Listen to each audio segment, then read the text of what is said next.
الله ربي والإسلام ديني ومحمدا رسول الله. Yang diharamkan bagi orang yang dalam keadaan punya hadas kecil adalah tidak boleh sholat, khutbah Jumat, sujud tilawah, sujud syukur, itu sama dengan sholat. Yang kedua, at-tawaf. Nah, tawaf ini bimanzilatis sholat. Hanya saja tawaf itu diperbolehkan berbicara, hanya berbicara yang baik-baik saja. Jadi sholat dengan tawaf itu sama dengan sholat. Artinya harus mempunyai wudu, menutup aurat. Hanya saja tawaf itu boleh berbicara tentunya berbicara yang baik, yang berkaitan dengan prosesi tawaf. Yang ketiga, yang diharamkan bagi orang yang dalam keadaan punya hadas kecil adalah masul mushaf, menyentuh mushaf. Yang dimaksud dengan mushaf di sini itu adalah tiap benda yang di situ tertulis ada ayat Al-Qur'annya. Sekalipun benda media yang ditulis itu berupa kayu, entah itu papan, entah itu kulit binatang atau kertas medianya. Selama kertas itu ada ayat Al-Qur'annya, itu bisa disebut dengan mushaf. Sehingga tidak diperbolehkan kita menyentuh yang tadi disebutkan makna dengan mushaf itu nggak boleh dalam keadaan punya hadas kecil atau batal wudu. Bagaimana kalau handphone? Nah, jadi jangan sekali-sekali handphone itu wallpapernya ada ayat Al-Qur'an gitu. Dalam keadaan nggak punya wudu, ketika diklik, dipencet, muncul. Nah, dalam keadaan nggak punya wudu, itu nggak boleh. Iya kan di sini dikatakan sekalipun benda tersebut, alat media yang dipakai menulis itu, entah itu kertas, entah itu kayu, pelepah kayu ya, entah itu kulit binatang, yang seperti orang dibuat hiasan di tembok itu kan pakai kulit binatang, entah itu yang zaman sekarang itu entah merupakan handphone, entah merupakan tablet atau iPad. Nah di situ ketika misalnya ditampilkan di wallpaper, ketika handphone mati kan nggak kelihatan, tapi ketika ada telepon masuk atau ada notif atau kita pencet, wallpaper itu muncul. Nah wallpapernya ditulis di situ ada ayat Al-Qur'an atau ayat kursi, itu nggak boleh juga sama. Berarti dalam keadaan kondisi kita memegang mushaf bukan dalam arti kata ini Al-Qur'an ini mushaf, bukan, tapi definisi semakna dengan mushaf. Nah dikecualikan wa kharaja bidzalika tamimah. Nah, tamimah itu tamimah suka ada tuh digantung, ada ayat Al-Qur'annya, anak kecil digantung. Jimat biar nggak cacingan. Nah itu tamimah namanya. Disebut juga dengan ajimat. Atau di kita apa namanya? Wafat. Bukan juga. Nah tamimah lah namanya ya. Jadi tamimah itu adalah setiap benda yang di dalamnya itu terdapat ada sedikit tulisan Al-Qur'an yang semata-mata tujuan tulisan itu hanya tabarruk.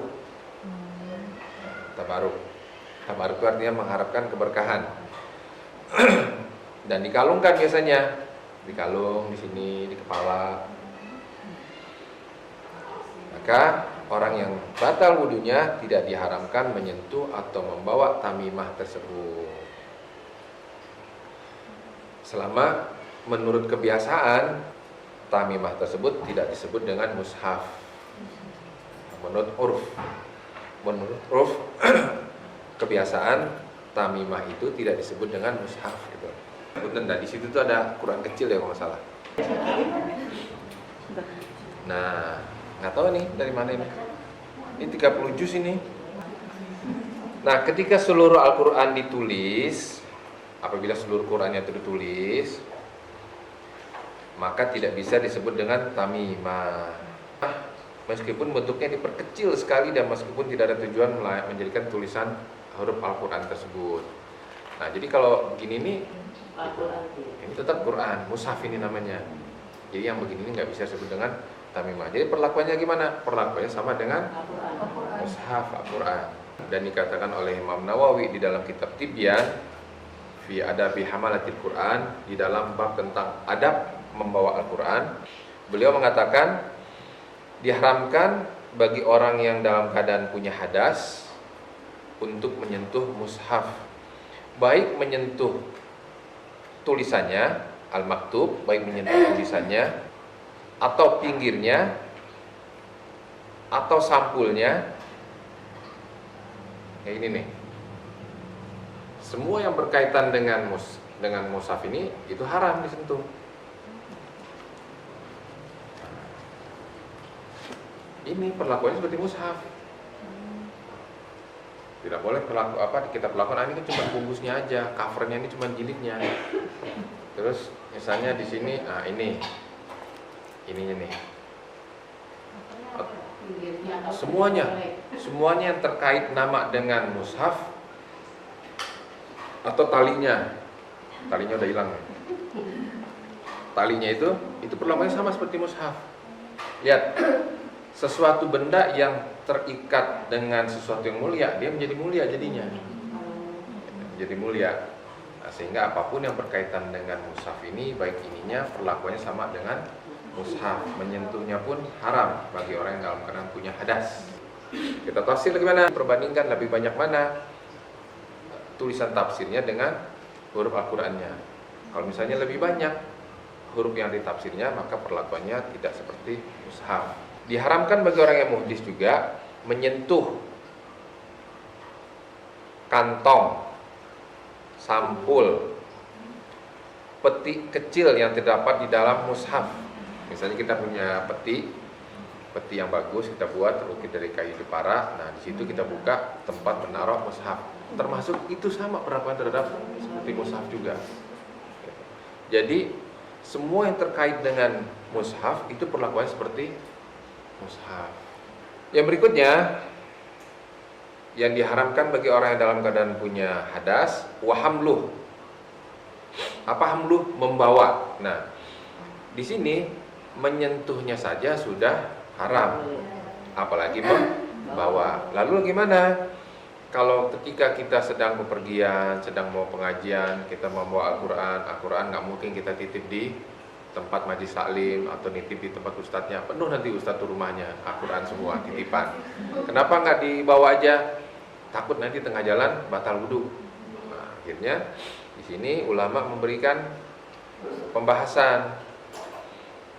Ketika membawa mushaf itu ada beberapa niat yang kita ucapkan ketika membawa mushaf tersebut. Misalnya ketika kita membawa tas, kalau niatnya kita membawa tas tersebut semata-mata di tas itu saya niat bawa Quran saja, maka hukumnya haram. Ya, kan kalau bawa tas kan di tas itu isinya macam-macam. Ada lipstik, ada bedak, pokoknya perabot-perabot itulah, semuanya lengkap satu paket di situ udah ada. Nah, kita niatnya Pak, saya bawa tas ini niatnya memang bawa alat-alat lenong. Atau saya membawa tas ini karena saya di tasnya ada handphone, saya niat bawa handphone.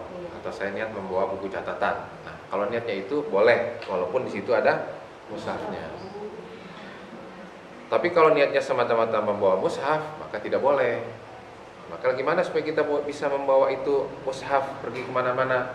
Tentunya dengan niat itu tadi, niatnya membawa selain mushaf. Tidak boleh, walaupun dalam keadaan tidak punya wudu. Karena repot nanti, apalagi kalau misalnya anak-anak sekolah, repot. Kecuali apabila mushaf yang dibawanya itu bersamaan dengan barang-barang yang lain, maka diperbolehkan membawa mushaf karena diikut sertakan kepada barang-barang yang lain yang kita bawa. Maka boleh. Ya. Satu aja sebutkan, walaupun barang yang disebutkan itu seberat jarum. Itu artinya ada istilah barang lain yang kita sebutkan. Boleh. Nah, di sini kan berarti peran niat sangat penting. Peran niat sangat penting. Maka oleh karena itu, kalau orang yang nggak ngaji, jadi serba salah hidupnya. Maka dikatakan kemuliaan ilmu itu, kenapa ilmu itu jadi mulia? Karena ilmu itu mengantarkan orang menjadi takwa. Mustahil orang ingin takwa kalau dia tidak ngaji, karena di pengajian itu didapatkan ilmu. Nah, jadi ilmu itu menjadi mulia dibanding harta karena ilmu itu menuntun seseorang menuju kepada ketakwaan. Takwa itu apa? Takwa itu ada 3 tingkatan. Ya, kita tinggal mulai nih membenahi satu persatu nih dari segi ketakwaan. Tingkatan pertama takwa itu adalah kita menjauhi dari kita segala hal-hal yang kita akan mendapatkan siksa selama-lamanya. Coba, ketika kita mendapatkan siksa yang selama-lamanya nggak ada habisnya, siksa apa? Iya, maksudnya dosa apa? Mendapatkan siksa yang tiada habis dan tiada henti-hentinya dan tidak ada akhirnya. Kafir, musyrik. Nah, ketakwaan pertama, tingkat pertama itu adalah kita menghindari jangan sampai kita masuk ke dalam pintu kemusyrikan. Musyrikan, kekufuran, murtad, ini jangan sampai nih yang pertama nih. Cari aman dulu. Jangan sampai kita nanti disiksa, siksaannya yang waktunya tidak ada habisnya. Itu yang pertama. Yang kedua, yang sudah biasa kita pahami, takwa itu adalah menjalankan segala perintahnya, menjauhi segala larangannya. Nah, itu tahapan kedua nih, mulai apa yang diperintahkan kerjakan, apa yang dilarang kita jauhi. Nah, itu kerjakan. Toh kalaupun disiksa, disisanya pun tidak sepanjang masa. Yang ketiga, nah, barulah kita mulai munajjah, mensucikan diri kita dari segala perbuatan-perbuatan yang perbuatan tersebut menyibukkan kita jauh daripada Allah Subhanahu wa taala. Jadi bertahap nih takwanya nih. Tahap pertama, naudzubillah, jangan sampai kita terlanggar pada tingkatan pertama ini. Masuk ke dalam kemurtadan, kekufuran atau kemusyrikan, jangan sampai, itu cari aman. Kalau sudah kita pertahankan, baru tahap kedua, menjalankan segala perintahnya, menjauhi segala larangannya. Nah, yang ketiga udah mulai dijalani. Yang pertama, kedua udah mulai tuh, mulai kita bersih-bersih diri. Apalagi kalau sudah umur, bersih-bersih diri dari segala kesibukan-kesibukan yang membuat kita jauh daripada Allah Subhanahu wa taala.